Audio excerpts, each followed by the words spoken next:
Back here in the tri-state, if you aren't watching the debate, tonight will be your best evening to get out and enjoy some pleasant conditions outside because Storm Team 44 meteorologist Gunnar Consol is tracking the ramp up in heat and humidity as we hit that weekend. Gunnar?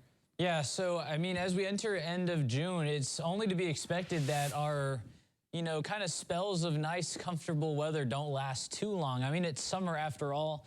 Most of the time it is going to be hot and humid. Today, it's kind of in between. We're dealing with nice sunny skies, some clouds out there, but no matter where you are in the tri-state, things are looking beautiful. Here are those current temperatures. We're in those upper to mid 80s, so things are on the warm side, but given the fact that humidity is so low, it actually feels pretty comfortable out there. So with that being said, if you go for a run, yes, even though 88 is warm out towards Carmi, it'll be feeling pleasant because with the low humidity that we're seeing, when you sweat, it's actually going to cool you off instead of just sitting on your skin. So things are going to be cooler and might be a really nice evening for a bike ride once things cool off in just a couple hours.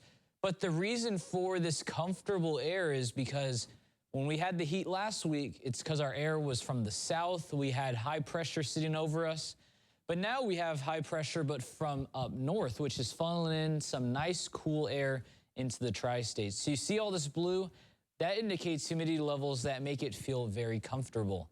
So things are feeling nice in the tri-state. I'm definitely enjoying the weather out here, but it won't last forever. As we head towards Friday, that humidity is going to skyrocket. And then we're going to be talking borderline oppressive humidity for all of Friday afternoon into Saturday until we finally get some relief as we head towards the beginning of next week.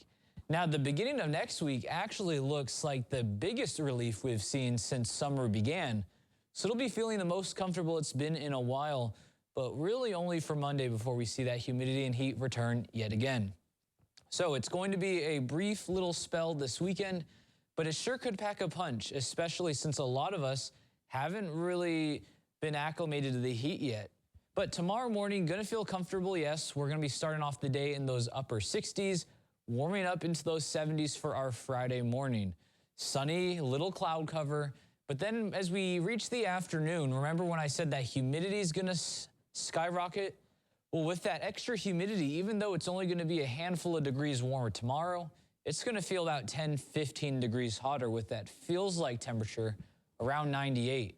Now, the humidity is going to rise even more into Saturday, so even though Saturday is expected to be the same temperature as Friday, it's going to feel a whole lot hotter, feeling like 102. We have an impact day because of the excessive heat, not really for the storms. Those storms are just expected to be some pop-ups in the afternoon, typical for summertime once that heat of the day builds some storms. But then we get nice relief as we head towards the beginning of next week. We're talking low 80s, little humidity, even mornings in those 60s. But then we are tracking excessive heat, potentially returning for our Wednesday and maybe some showers for our 4th of July.